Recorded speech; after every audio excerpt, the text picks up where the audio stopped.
Daraxt rasmli psixologik test hozirgi holatingizni anglashga ko'maklashadi. Tasavvur qiling, bog'da sayr qilyapsiz. Ko'z oldingizda quyidagi 5 ta noodatiy daraxt paydo bo'ldi. Qay birining soyasi ostida dam olar edingiz? Javoblar. Birinchi javob. Bu daraxtni asosan hozirda o'z hayotidan mamnun bo'lmagan, vaziyatni yaxshi tomonga o'zgartirishni istayotgan kishilar tanlaydi. Qayerdadir baxt bor, biroq men u yerda emasman. Demak, men o'sha yerda bo'lishga harakat qilishim shart. Ular hozirda aynan mana shu shior bilan yashamoqdalar. Ushbu daraxtni tanlagan kishilarning o'ziga xos asosiy sifatlari: qat'iyatlilik, qiziquvchanlik, yangilikka intilish. Ular o'zgarishlar tarafdori, yangilikka o'ch kishilar. Biroq bu o'tkinchi holat. Shunday bo'lsa-da, ko'pchilik bu bosqichda uzoq vaqt qolib ketadi. Vaqt o'tgach bu kishilar butunlay boshqa daraxtni tanlashlari mumkin. Ikkinchi daraxt sabr bardoshli, harakatchan va matonatli kishilar. Ular yo'l boshidanoq behafsala bo'lmaydilar. Maqsad sari olg'a intilishadi.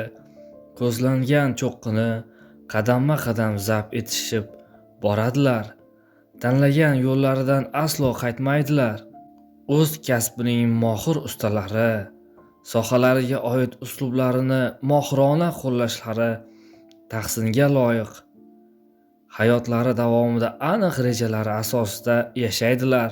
Improvizatsiya kabi so'zlarni eshitsalar, tajubga tushishlari tabiiy. Ular rejadan chetga chiqmaydilar. Rejali ish ko'rganliklari bois ijobiy hayot kechirayotganliklariga ishonchlari komil. Uchinchi daraxt ijodkor va original shaxsiyatli kishilar. Ular avvalgi bosib o'tgan izlaridan yurmaydilar. Eski qoliplardan foydalanishni istamaydilar. Kreativ ilhomi kelsa, hamma ishni do'ndirishadi. Har bir yumushni o'zlari xohlaganlaridek bajarishadi. Muammolarni yechimini topishga yangicha yondashuv va usullardan foydalanishadilar. Ular odatda serg'ayrat va jozibali kishilar. Libos tanlash borasida ham originallikka intiladilar. Bunday kishilarni quyushqonidan chiqarish oson. Kayfiyatlari juda tez o'zgaradi. Yaxshi notiq, istagan kishilari bilan g'oyalarini o'rtoqlasha oladilar.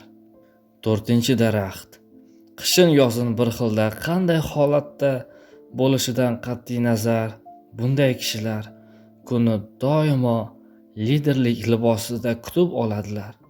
G'oyalarga boy, serharakat kishilar mana shunday toifaga kiradilar.